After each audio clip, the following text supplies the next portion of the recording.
guys.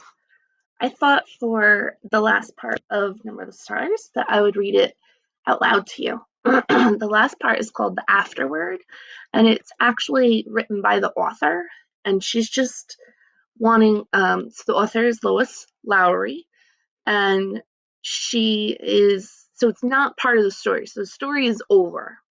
It's just the author telling you about how she researched the story and what parts of the novel that we just read are based on true facts. So I thought I would read this to you because this chapter is kind of different than the other ones. And it's kind of interesting to find out what was true and what wasn't, what was fiction, which means fake, right? How much of Anne Marie's story is true? I know I will be asked that. Let me tell you here where facts end and fiction begins. Amory Johansen is a child of my imagination, though she grew up from the stories told to me by my friend Annalise Platt, to whom this book is dedicated, who was herself a child in Copenhagen during the long years of the German occupation. I had always been fascinated and moved by Annalise's descriptions, not only of personal deprivation that her family and her neighbors suffered during those years and the sacrifices that they made, but even more by the greater picture she drew for me of the courage and integrity of the Danish people under the leadership of the king they loved so much, King Christian. So I created little Anne Marie and her family, set them down in Copenhagen apartment on the street where I have walked myself, and imagined their life there against the real events in 1943. Denmark surrendered to Germany in 1940. It is true. And it was true for the reasons that Papa explained to Anne Marie. The country was small and undefended, with no army of any size. The people would have destroyed, the people would have destroyed, I'm sorry, the people would have been destroyed had they tried to defend themselves against the huge German forces. So surely, with great sorrow, King Christian surrendered, and overnight the soldiers moved in. From then on, for 5 years, they occupied the country, visible on almost every street corner, always armed and spit-shined. They controlled the newspaper, the rail system, the government, schools, hospitals, and the day-to-day existence of the Danish people. But they never controlled King Christian. It is true that he rode alone on his horse from the palace every morning, unguarded, and greeted his people. And though it seems so charming as to be a flight of an author's fancy, the story that Papa told Anne Marie of the soldiers who asked the Danish teenager, "Who is that man?" That story is recorded in one of the documents that still remain from that time. So that means that someone asking, "Who is that man?" from the beginning of the story when we learned about the king, that actually did happen because the soldiers didn't know who the king was.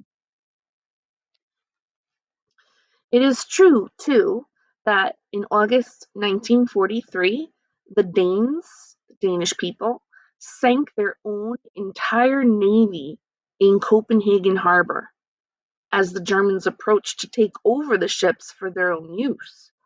My friend Annalise remembers this, and many who were children at this time would have been awakened, as little Christy was, by the explosions and the fiercely lighted sky as the ships were burned.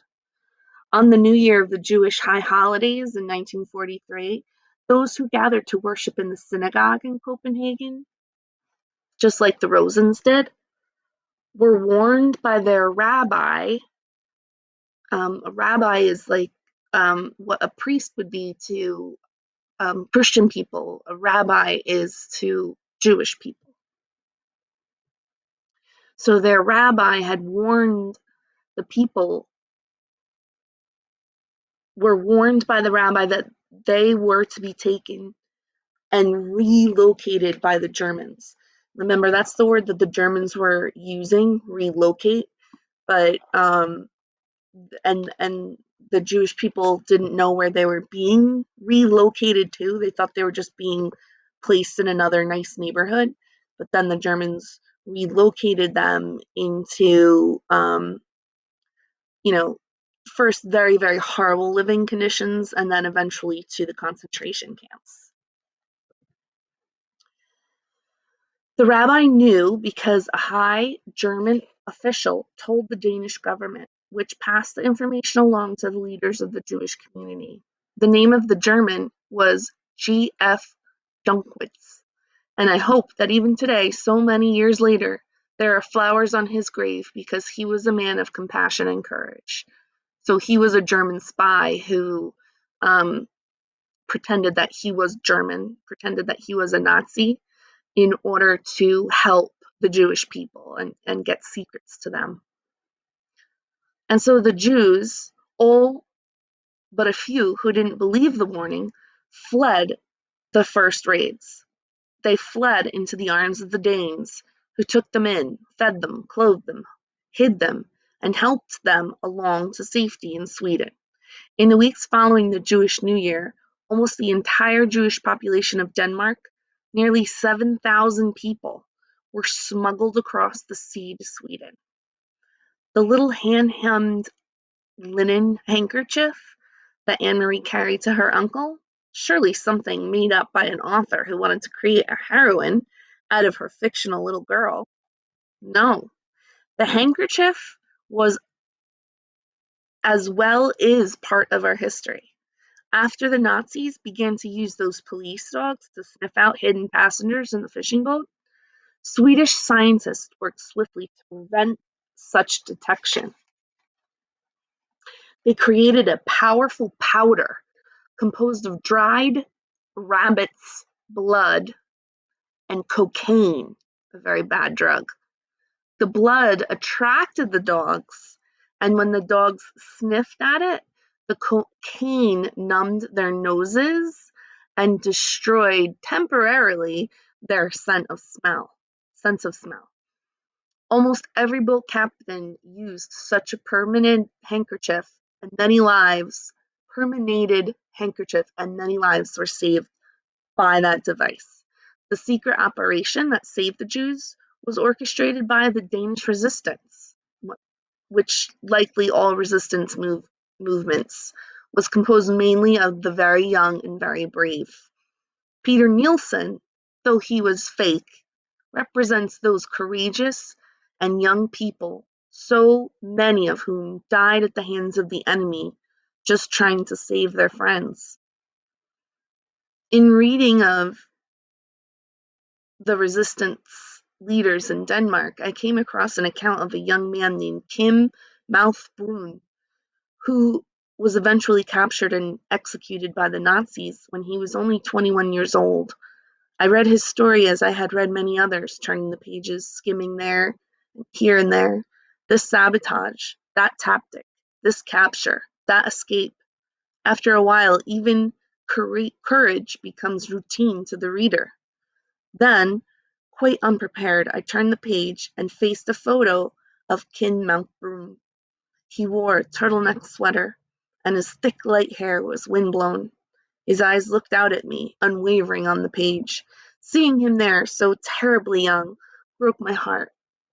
But seeing the quiet determination in his boyish eyes made me determined too, to tell his story and that of all the Danish people who shared his dreams. So I'd like to end this with the paragraph written by the young man in a letter to his mother the night before he was put to death. So this is from a real person who was killed by the Nazi soldiers, who was just trying to help his friends. And he wrote this letter to his mother the night before he died. And I want you all to remember that you must not dream yourselves back to the times before war, But the dream for you all, young and old, must be to create an ideal of human decency, and not a narrow-minded, prejudiced one. That is the great gift our country hungers for, something every little peasant boy can look forward to, and with pleasure feel he is a part of, something he can work and fight for. Surely that gift, the gift of a world of human decency, is the one that all countries hunger for still. I hope this story of Denmark and its people will remind us all that such a world is possible. And that's the end of the novel. Hope you guys enjoyed.